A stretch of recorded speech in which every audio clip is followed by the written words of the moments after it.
Pousser des watts, qu'est-ce que ça veut dire?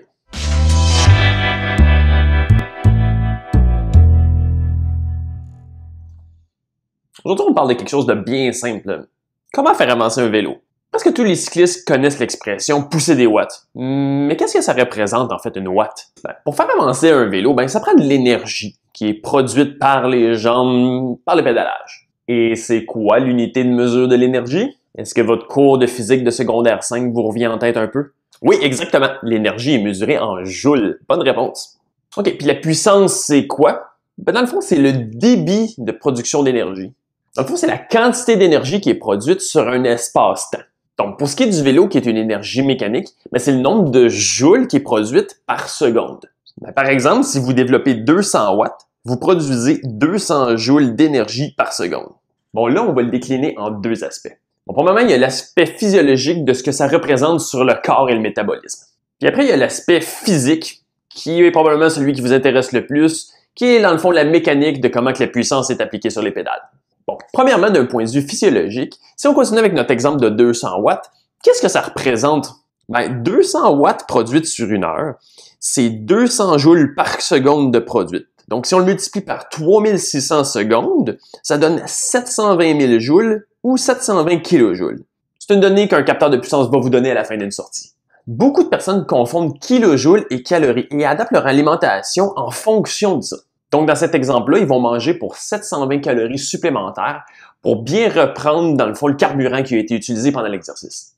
Mais en fait, c'est faux parce qu'une calorie, ça équivaut à un petit peu plus que 4 kilojoules d'énergie. Donc, techniquement, pour remplacer 720 kilojoules d'énergie utilisée, c'est seulement 172 calories qu'il faut prendre. Mais une Clif Bar, c'est 260 calories. Je veux dire, si c'était vrai, on ferait juste engraisser, là. Le problème, c'est que le corps humain, il est pas mal moins efficace que ce que vous pensez. Son niveau d'efficacité à produire de l'énergie mécanique du pédalage est à peu près de 20%. Ça veut dire que pour chaque joule d'énergie que vous réussissez à transférer dans les pédales, le corps doit en brûler 4 pour le processus métabolique. Bref, comme machine, le vélo est plus efficace que le corps humain. OK, là, on va vous parler de ce qui vous intéresse davantage, qui est qu'est-ce que la puissance, dans le fond, d'un point de vue mécanique dans l'application sur les pédales. OK, là, on va encore revenir sur les cours de secondaire de physique, parce que la puissance, dans le fond, c'est un produit de deux facteurs. Lesquels? Exactement, vous êtes fort. La formule de la puissance mécanique, c'est puissance en watts, qui est égale à la force en newton, multipliée par la vélocité en mètres par seconde. Si on retourne à notre 200 watts, ça peut se représenter un peu comme ceci. On peut appliquer 120 newtons de force avec une vélocité de 1,6 périodique mètres par seconde, qui va donner 200 watts. C'est là qu'on voit qu'on peut produire le même 200 watts avec un différent rapport entre la vélocité et la force. Parce qu'on peut, entre autres, dans le fond, augmenter la force et diminuer la vélocité. On pourrait augmenter la force à 133,3 périodiques de force avec une vélocité de 1,5 mètres par seconde pour donner encore 200 watts. Ou augmenter la vélocité et diminuer la force. Donc, diminuer la force à 114,3 newtons, mais y aller avec une vélocité de 1,75 mètres par seconde, qui va encore donner 200 watts.